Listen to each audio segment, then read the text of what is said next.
Hello, this is Dr. Oz. In this video, I would like to talk about predictive analytics or forecasting. I think this is one of the most exciting area of supply chain management and business analytics.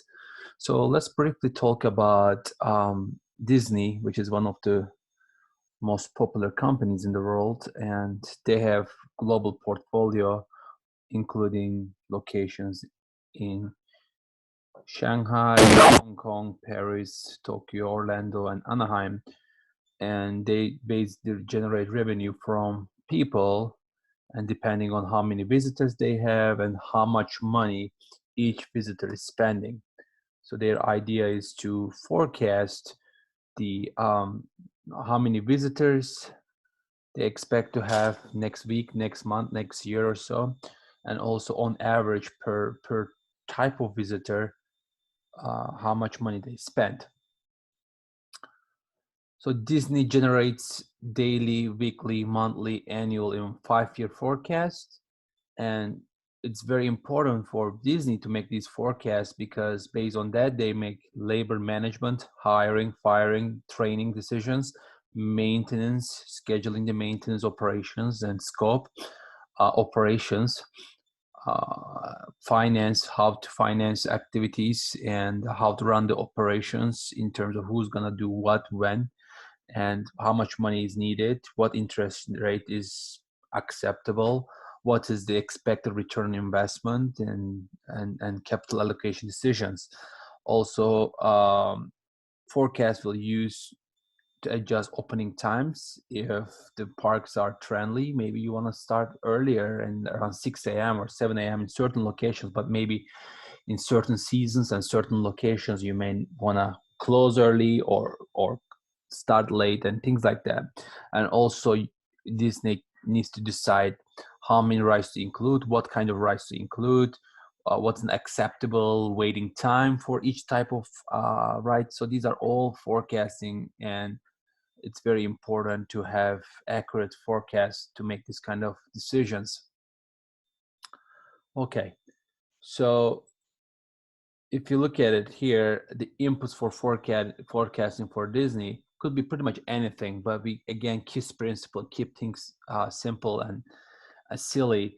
We don't want to deal with hundreds of thousands of independent variables. We need to make managerial decisions to choose the most important decisions or independent variables that we think. And these include airline specials, Federal Reserve policies, Wall Street trends, vacation holiday schedules, because again, most of our clients probably will be based on younger generation, kids and students. And if we try to invest so much money into labor and activities during school season, we may end up really bad results, right? So we need to consider all those things. And why Federal Reserve policies, for example, is important. If the Federal Reserve has low interest policy, that means there's more liquidity in the market and you may have more disposable income, which can be a great idea for Disney. Again, when you think about Maslow hierarchy, people first spend their money for security, and shelter and food before entertainment. That's why Disney's business is very, very sensitive to people's sentiment.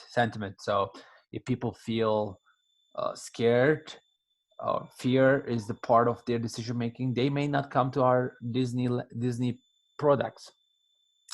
And according to historical data, average forecast error for 5-year forecast is 5% for Disney.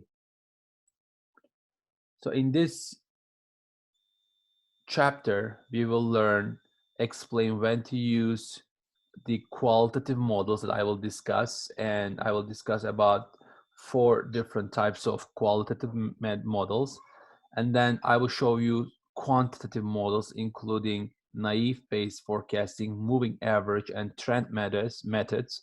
These are all time series models. And also I will show you how to compute the accuracy of your model, which model is the best model to use for a given company or the data set. And I will talk about seasonal indices, and I will show you how to conduct a regression analysis. So let's talk about what is forecasting. So forecasting is the process of predicting future events. So we are trying to be a fortune teller, right, and trying to tell what's going to happen in the future. Again, no one can know the future, of course, and however, what we know as scientists is that studying history is very important, and history tells what could happen in the future, because we see so many similarities between what's gonna happen right now or in the future versus what happened in the past. And I would say the more data we have is better for us to make more educated forecasts. So why do we care about this? Because again, like in Disney example, we will make production decisions, inventory decisions, how much inventory to hold, when to hold, what type of inventory to hold, and should we make or buy our products, personnel decisions, HR decisions, shall we hire more people, fire more people, how much money should we pay, um, how many people should we allocate to each project. These are all going to be based on our forecasts. And facilities, how should we allocate our resources? Shall we open up new locations? Which locations should we choose? What should be the capacities? What should be the layout? So forecasting is really, really key for us to make this kind of strategic, important decisions. So supply chain management, again, in terms of supply chain management, forecasting will help us to have a good supplier relationship. So if we can forecast, if we talk about Disney example again, good forecast, basically we can communicate that for our forecast for next week, next month, next year, 5 years from now forecast with our suppliers, and they can plan themselves accordingly, and that will make our supply chain more efficient, which will give us a competitive advantage over other companies. Again, innovation is key, and if we have high demand, for example, for certain types of products in our forecast, we may want to invest hundreds of millions of dollars, depending on type of company, to innovate in that area, because we expect to have more demand. For example, this could be machine learning applications uh, in the streaming business, right? Netflix and Apple and Amazon, they all got into machine learning in terms of understanding what people like, TV shows, movies, or Spotify even is a Swedish company. They all apply and spend millions of dollars to be able to give the best products and invest and innovate based on their forecast. Human resources is another area that, again, we talk about hiring, firing, laying off people. Capacity planning is another area that is going to be impacted by our accuracy of our forecast. So let's talk about the realities, right? So I don't want to promise something that I cannot hold.